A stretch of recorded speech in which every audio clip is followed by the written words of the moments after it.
আজকের গল্পগুলো বাংলাদেশের ব্যবসায়ী কাস্টমার সার্ভিস এবং ব্যবসায়িক মানসিকতা নিয়ে। একদিন সকালে আমি আমার স্ত্রী এবং 5 বছর মেয়েকে নিয়ে নাস্তার জন্য এক রেস্টুরেন্টে গেলাম। গেটে ঢুকতেই ভিতর থেকে ভেসে আসছিল সুন্দর কোরআন তালোয়াত। মনটাই ভরে গেল। পরিবেশ ছিল শান্ত, পরিচ্ছন্ন এবং সম্পূর্ণ পরিপাটি। প্রথম দেখাতেই জায়গাটি ভালো লেগেছিল।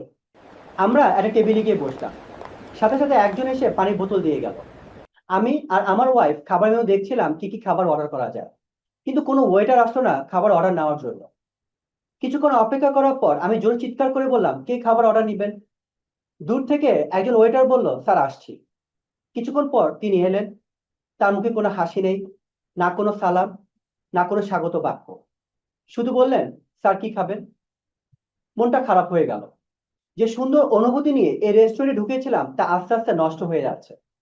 পরে মনে মনে ভাবলাম, হয়তো তাদের কাস্টমার সার্ভিসে গ্যাপ আছে, কিন্তু খাবার ভালো হবে। আমরা খাবার অর্ডার করলাম। কিছুক্ষণ পর খাবার পরিবেশন করা হলো, কিন্তু খাবার খেয়ে আমরা সম্পূর্ণ হতাশ। পরোটা ঠিকভাবে ভাজা হয়নি, ডালে হলুদ বেশি, সবজিতে লবণ কম, কলিজা ভুনাতে অত্যাধিক ঝাল, এবং ডিম ভাজিতে কাঁচা পেঁয়াজের গন্ধ। যাই হোক, খাওয়া শেষে বিল দেওয়ার সময় ম্যানেজারকে বললাম, আপনারা যে খাবারগুলো কাস্টমারকে পরিবেশন করেন তা আগে নিজেরা টেস্ট করে দেখবেন। উনি শুনে বলল, কেন স্যার, কোনো সমস্যা হয়েছে? আমি ওনাকে কোন কোন খাবারে কি কি সমস্যা তা খুলে বললাম। আমি মনে মনে ভেবেছিলাম উনি সঙ্গে সঙ্গে বিষয়টি গুরুত্ব দিয়ে দেখবেন, কিন্তু না। উনি শুধু বললেন, ঠিক আছে স্যার, বিষয়টি দেখবেন। শুধু স্যার বলাই কাস্টমার সার্ভিস না, কাস্টমার অভিজ্ঞতাকে গুরুত্ব দেওয়া আসল কাস্টমার সার্ভিস। আপনি অবশ্যই বিসমিল্লাহ বলে আপনার ব্যবসা শুরু করবেন। চাইলে আপনি কোরআন শরীফ তেলাওয়াত ছেড়ে রাখতে পারেন, কিন্তু কাস্টমার যে টাকা দিয়ে আপনার কাছ থেকে সেবা কিনছেন সেটা তার হক। আর এই হক আপনাকে যথাযথভাবে আদায় করতে হবে। তা না হলে আপনার ব্যবসায় দীর্ঘমেয়াদী সাফল্য পাওয়ার সম্ভাবনা খুবই কম। এবার দ্বিতীয় গল্প। রমজান মাস। অফিস শেষ করে বাসে করে বাসায় ফিরছিলাম। বাস থেকে নামতেই বৃষ্টি শুরু হলো। পাশের এক দোকানের ছাউনির নিচে দাঁড়ালাম। কিছুক্ষণ পর ওয়াইফের ফোন।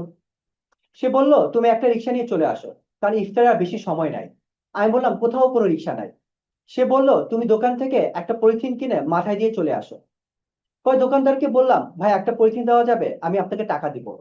দোকানদার খুব বিরক্ত নিয়ে বলল, আপনাকে পলিথিন দিলে আমি ব্যবসা করবো কিভাবে? আপনাকে পলিথিন দেওয়া যাবে না। একটা রোজাদারকে পলিথিন দিয়ে সাহায্য করলে আপনার ব্যবসা নষ্ট হয়ে যাবে, এমন নিম্ন মানসিকতা থাকলে আপনার ব্যবসা উন্নতি হবে না। এবার তৃতীয় ঘটনা। একটা ইসলামী ব্যাংকে গিয়েছিলাম অ্যাকাউন্ট ওপেন করার জন্য। জেনারেল ব্যাংকিং এর একজন অফিসারকে বললাম অ্যাকাউন্ট ওপেন করব।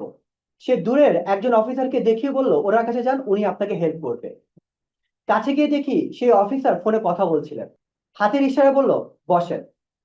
চোখ এবং মুখের ইশারায় বলল, কি চান? আমি বললাম, একটা অ্যাকাউন্ট ওপেন করতে চাই। সে আমাকে একটা ফর্ম দিল এবং হাতের ইশারায় বলল, ফর্মটি ফিল আপ করেন। তো আমি ফর্মটি ফিল আপ করতে শুরু করলাম। আমি ভাবলাম সে হয়তো কোনো অফিসিয়াল ইম্পর্টেন্ট কলে আছে, কিন্তু না। দেখি সে তার পার্সোনাল বিষয় কোনো একজন ব্যক্তির সাথে ফোনে আলাপ করছিলেন। এই হচ্ছে আমাদের দেশের একটা প্রাইভেট ব্যাংকের কাস্টমার সার্ভিসের অবস্থা। এবার শেষ গল্প। রমজান মাসে ঈদের শপিং করতে করতে ইফতারের সময় ঘনিয়ে আসলো। আর মাত্র 10 মিনিট বাকি। আমি এবং আমার ওয়াইফ সিদ্ধান্ত নিলাম আমরা বাইরে ইফতার করব না।